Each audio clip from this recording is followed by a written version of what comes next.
Assalamualaikum warahmatullahi wabarakatuh. Kitab Mukasyafatul Qulub karya Hujjatul Islam Imam Al-Ghazali, bab 8 di dalam menerangkan taubat. Taubat adalah wajib bagi setiap muslim laki-laki maupun perempuan. Allah Subhanahu wa taala berfirman dalam surat At-Tahrim ayat 8, Tubu ilallah taubatan nasuha.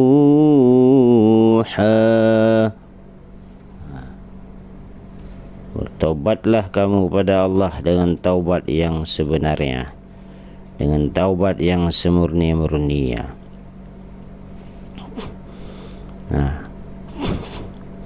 Jika kita melupakan Allah Subhanahu wa taala, maka Allah akan melupakan kita. Fansahum anfusahum. Lalu Allah menjadikan mereka lupa kepada dirinya sendiri. Yakni menjadikan mereka lupa keadaannya, sehingga karena tidak mencegah dirinya dan tidak mengamalkan kebaikan untuk dirinya sendiri, dia biarkan dirinya dalam kemaksiatan, tidak dicegah dirinya untuk berubudiyah kepada Allah, sehingga Allah melupakannya. Bersabda Nabi Muhammad sallallahu alaihi wasallam, barang siapa yang suka bertemu dengan Allah, maka Allah suka bertemu dengannya, dan barang siapa yang membenci bertemu dengan Allah, maka Allah pun membenci bertemu dengannya.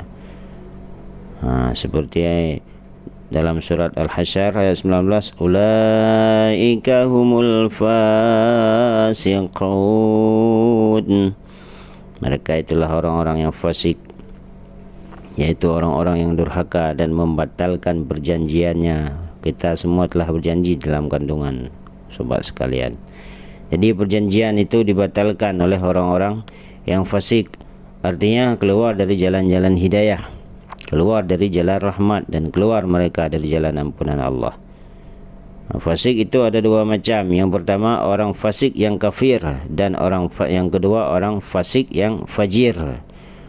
Fasik kafir itu dia adalah orang yang tidak beriman kepada Allah dan tidak beriman kepada utusan Allah. Mereka keluar dari hidayah dan masuk dalam kesesatan. Allah berfirman, fasaqa an amri rabbih, dia fasik dari perintah Tuhannya. Itulah orang-orang kafir, yakni keluar dari mentaati perintah Tuhannya untuk beriman. Sedangkan fasik yang fajir, fasik berdosa, fasik ingkar, itu fujur, berdosa, tetapi dia dalam Islam ialah orang yang meminum arak, makan haram, berzina, durhaka kepada Allah, meninggalkan salat, meninggalkan puasa Ramadan, meninggalkan haji padahal dia telah mampu melaksanakannya. Itu adalah orang-orang fasik yang fajir. Mereka bermaksiat kepada Allah Subhanahu wa taala. Itu perbedaan antara keduanya, fajir dan kafir, ialah kalau orang fasik yang kafir tidak akan diampuni kecuali dengan syahadat dan bertobat sebelum matinya. Sedang orang fasik yang fajir bisa diharapkan ampunannya dengan bertaubat. Dengan bertaubat dan menyesal sebelum ajal menjemputnya. Karena setiap maksiat yang pangkalnya adalah kesenangan nafsu, insya-Allah akan dapat diharapkan ampunannya. Sedang dosa yang pangkalnya adalah kesombongan, yaitu berasal dari iblis, maka tidak akan diharapkan ampunannya. Mereka sombong, tidak mau tunduk kepada Allah Subhanahu wa taala. Untuk itu seyogyanya lah bagi kita semua untuk bertaubat dari dosa-dosa kita sebelum Allah mengambil kita dari dunia ini, karena mengharapkan Allah dapat menerima kita. Allah Subhanahu wa taala berfirman, wa huwallazi yaqbalu taubata an ibadihi wa ya'fu 'anis sayyi'at. Dan dia adalah zat yang menerima taubat dari hamba-hambanya dan memaafkan kesalahan-kesalahan hamba. yakni menghapuskan dari apa yang mereka kerjakan dengan menerima taubat. Dan bersabda Nabi sallallahu alaihi wasallam, orang yang bertaubat dari dosa itu seperti orang yang tidak ada dosa baginya. Mantaba Allah kama la lambalah. Orang yang bertaubat dari dosa seperti orang yang tiada pernah berdosa. Sebegitunya pemurahnya Allah Subhanahu wa taala. Sesungguhnya ada seorang yang setiap dia melakukan sebuah dosa, dia selalu mencatat dosanya. Orang tersebut dia kalau melakukan dosa, dia selalu mencatat dosanya dalam pembukuan, dalam buku hariannya. Jadi pada suatu hari dia melakukan sebuah dosa, dibukalah pembukuannya supaya dia dapat menuliskan dosa tersebut dalam bukunya. Tetapi dia tidak menemukan di dalamnya kecuali tertulis firman Allah Ta'ala. Pas dia buka buku, tertulislah firman Allah Ta'ala, Bismillahirrahmanirrahim, faulaika yubaddilullahu sayyiatihim hasanat. Maka mereka itu, kejahatan mereka diganti Allah dengan kebajikan. Surat Al-Furqan ayat 70. yakni Allah mengganti iman pada tempat syirik, diampuni dalam tempat zina, dan tempat maksiat diganti dengan terpelihara dan taat. Karena Allah Subhanahu wa taala telah menyayangi manusia tersebut, maka tiada satu pun yang dapat mencegah daripada kasih sayang Allah terhadap siapa yang dikehendakinya. Sesungguhnya Umar bin Khattab radhiyallahu anhu pernah lewat pada suatu waktu sebuah jalan dari desa di Madinah. Berpasan-pasanlah seorang pemuda berbarengan dia dengan Sayyidina Umar yang sedang membawa sebuah botol di bawah bajunya. Umar berkata, "Wahai pemuda, apakah yang kau bawa dalam bajumu?" Padahal dalam botol itu adalah arak. Maka pemuda itu merasa malu untuk mengatakan. Dia berkata dalam hatinya, "Ya Tuhanku, janganlah engkau buat malu aku di muka Umar. Jangan engkau buka kemaluanku dan tutupilah aku di hadapan Umar. Maka aku tidak akan minum arak lagi untuk selamanya." Kemudian dia berkata, "Hai Amirul Mukminin, yang aku bawa ini adalah coka. Yang aku bawa ini adalah cuka kalau bahasa kita." Sayyidina Umar berkata lagi, "Coba perlihatkan kepadaku sehingga aku dapat melihatnya." Lalu dia membukanya di hadapan Sayyidina Umar dan benarlah apa yang dilihat Umar adalah cuka. Renungkanlah, ada makhluk yang bertaubat karena takut kepada makhluk yang lain, lalu Allah Subhanahu wa taala merubah araknya menjadi cuka karena dia mengetahui keikhlasan taubat dari orang itu. Apabila ada orang yang durhaka dan miskin dari amal, bukan miskin harta, orang yang durhaka dan miskin dari amal, bertaubat dari amal-amal yang jahat dengan taubat yang sebenarnya, dan dia menyesali semua dosa-dosanya, maka Allah akan merubah arak amal kejahatannya menjadi coka ketaatannya. Masya Allah, sungguh Maha Pengampun. Lalu kenapa kita menjauhkan diri daripada Tuhan kita? Kenapa kita menjauhkan diri dari kasih sayang Allah? Allah Maha Penerima taubat, jangan ragu sahabat, jangan ragu. Disebutkan dari Abu Hurairah radhiyallahu anhu, dia berkata, "Aku pernah keluar dalam suatu malam setelah aku menunaikan salat Isya terakhir." Itu Isya awal adalah Maghrib dan Isya terakhirlah salat Isya. Dikatakan Isya terakhir karena sembahyang setelah itu sembahyang subuh. Bersama Rasulullah sallallahu alaihi wasallam keluar Abu Hurairah. Tiba-tiba ada seorang perempuan di tengah jalan. Dia berkata, "Wahai Abu Hurairah, sesungguhnya aku telah melakukan sebuah dosa.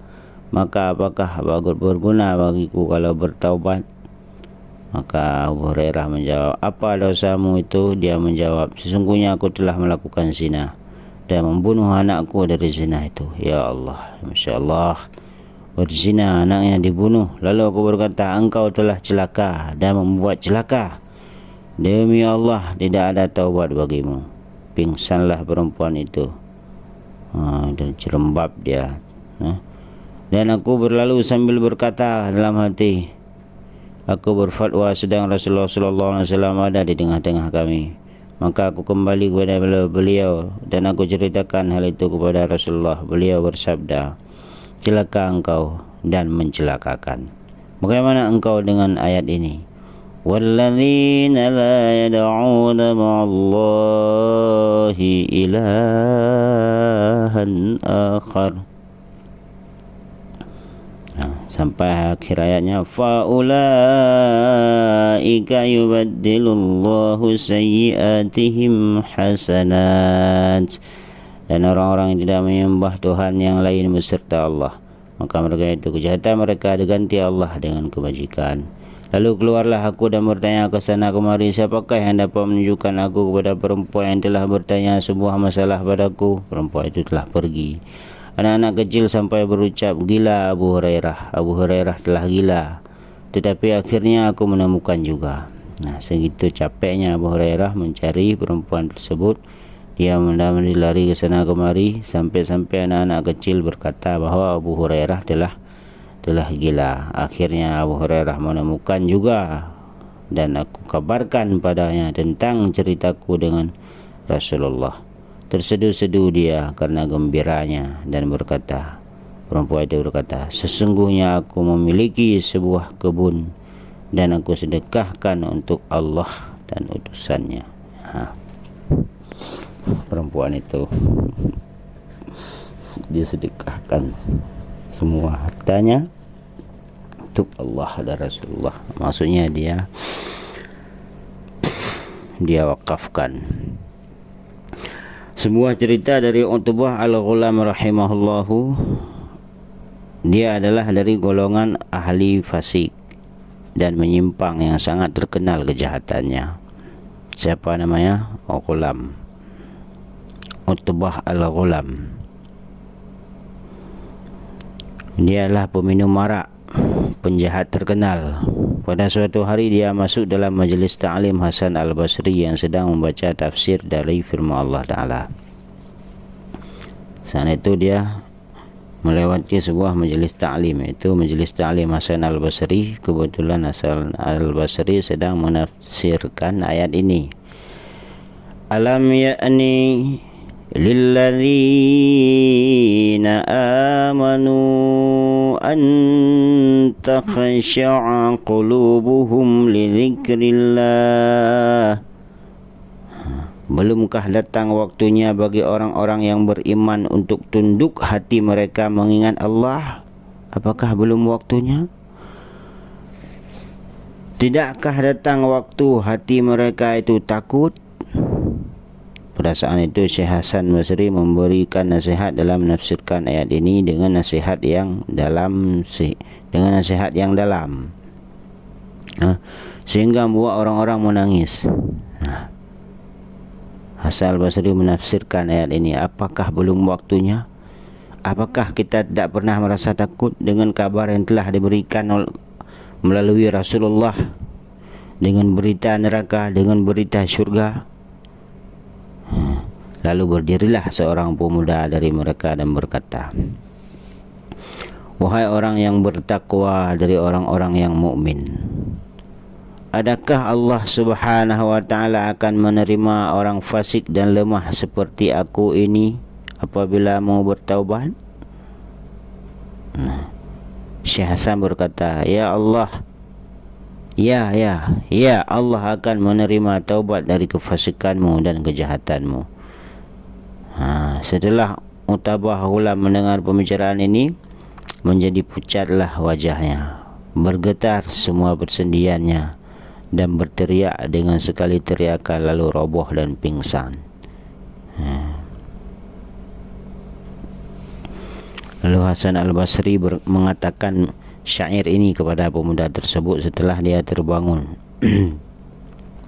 Wahai pemuda yang durhaka kepada Tuhan yang memiliki arasy, Tahukah engkau apa balasan orang-orang mempunyai perbuatan durhaka?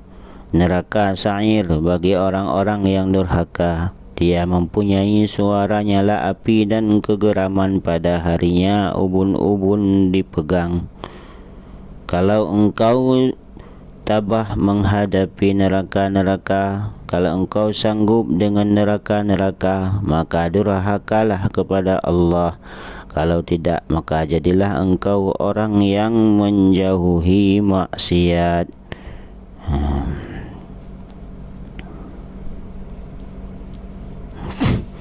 Sekali lagi Utbah berteriak, dan kali ini dia lebih keras suaranya. Setelah itu dia roboh dan pingsan kembali. Ketika telah siuman, dia berkata, "Ya Syekh, apakah betul Tuhan yang Maha Penyayang akan menerima taubat orang seperti aku yang sangat tercela ini?" Dia memang benar-benar orang yang sangat berdosa, sobat. Syekh Hasan menjawab, "Tidak dapat menerima taubat orang yang menyimpang kecuali Tuhan yang Maha Memaafkan." Kemudian Utbah mengangkat kepalanya dan berdoa 3 buah doa. Pertama, dia berdoa, "Ya Allah, ya Tuhanku, kalau engkau menerima taubatku, karena saya juga orang berdosa. Ya Allah, ya Tuhanku, kalau engkau menerima taubatku dan mengampuni dosa-dosaku, maka muliakanlah aku dengan kefahaman dan hafalan, sehingga aku dapat menghafal semua yang aku dengar, baik ilmu ataupun Al-Quran." Yang kedua, dia berdoa, "Tuhanku, muliakanlah aku dengan suara yang indah, sehingga setiap orang yang mendengar bacaanku menjadi bertambah lembut hatinya, walaupun dia seorang yang keras membatu hatinya." Yang ketiga, doa beliau, "Ya Allah, ya Tuhanku, karuniakanlah kepadaku rezeki yang halal dan berilah aku rezeki dari arah yang aku tidak sangka-sangka." Allah mengabulkan semua doa Utbah, sehingga bertambah-tambahlah kefahaman dan hafalannya. Kalau dia membaca Al-Quran, bertaubatlah setiap orang yang mendengar bacaannya, dan setiap hari terletak di dalam rumahnya sepiring kuah dan 2 buah roti, tapi tidak diketahui seorang pun siapa yang telah menaruhnya. Hal ini berlangsung terus sampai dia berpisah dengan dunia yang hina ini. Nah, demikianlah keadaan yang orang-orang yang benar-benar kembali kepada Allah. Dia bukan cuma sekedar berkata dengan lidah, tapi dia buktikan dengan hati dan anggotanya. Allah tidak akan menyia-nyiakan pahala orang yang baik dalam amalnya. Ada sementara ulama ditanyakan kepada seorang ulama, apakah seorang hamba dapat mengerti apabila dia bertaubat bahwa taubatnya diterima atau ditolak? Bagaimana cara kita mengetahui? Ulama itu menjawab, tidak ada kepastian di dalam hal itu, tetapi ada tanda-tanda ke arah itu. Yang pertama, dia akan melihat dirinya terpelihara dari maksiat. Yang kedua, dia akan melihat kegembiraan jauh dari hatinya dan melihat Tuhan dekat di sana. Yang ketiga, dia akrab dengan orang-orang memiliki kebaikan dan jauh dari orang-orang yang memiliki kefasikan. Akhirnya dia melihat dunia sedikit menjadi banyak, dan banyak dari amal akhirat dianggapnya sedikit. Dia juga akan melihat hatinya sibuk dengan apa yang diwajibkan Allah padanya. Dia juga selalu memelihara lidahnya, melanggengkan berfikir dan menetapi susah dan menyesal atas dosa-dosa yang terlanjur dia langgar. Nah, sekali lagi saya katakan yang bahwa apa tanda-tanda bahwa taubat kita telah diterima. Yang pertama, akan melihat dirinya terpelihara dari maksiat. Yang kedua, melihat dirinya gembira jauh dari hatinya dan melihat Tuhan dekat di sana. Dia sedikit tertawa, banyak mengingat Allah. Yang ketiga, dia akrab dengan orang-orang yang memiliki kebaikan dan jauh dari orang-orang yang memiliki kefasikan. Dia dijauhkan oleh Allah dari orang-orang yang ahli maksiat. Dia melihat amal akhiratnya sangat sedikit. Dia belum beramal, tetapi ketika dia melihat dunianya seolah-olah telah menumpuk dan sangat banyak. Kan beda kalau orang-orang fasik itu, mereka melihat dunia yang dia miliki sangat sedikit. Dan kalau dia melihat amal akhiratnya seolah-olah dia telah melaksanakan semua perintah Allah. Tapi kalau orang-orang taat ini, mereka ketika melihat amal dunianya seolah-olah sudah menumpuk dan sangat banyak. Dan ketika dia tilik kepada amalan akhirat, dia merasa sedikit. Kemudian yang keempat, tanda diterimanya taubat, dia akan melihat di hatinya sibuk dengan apa yang diwajibkan oleh Allah padanya. Sibuk dia melakukan ibadah kepada Allah. Yang terakhir, dia akan terpelihara lidahnya, tidak akan sembarangan mengeluarkan kata-kata. Dia akan melanggengkan berfikir, selalu menyendiri, mengingat dosa-dosa yang telah dia lakukan. Wallahu a'lam bishawab.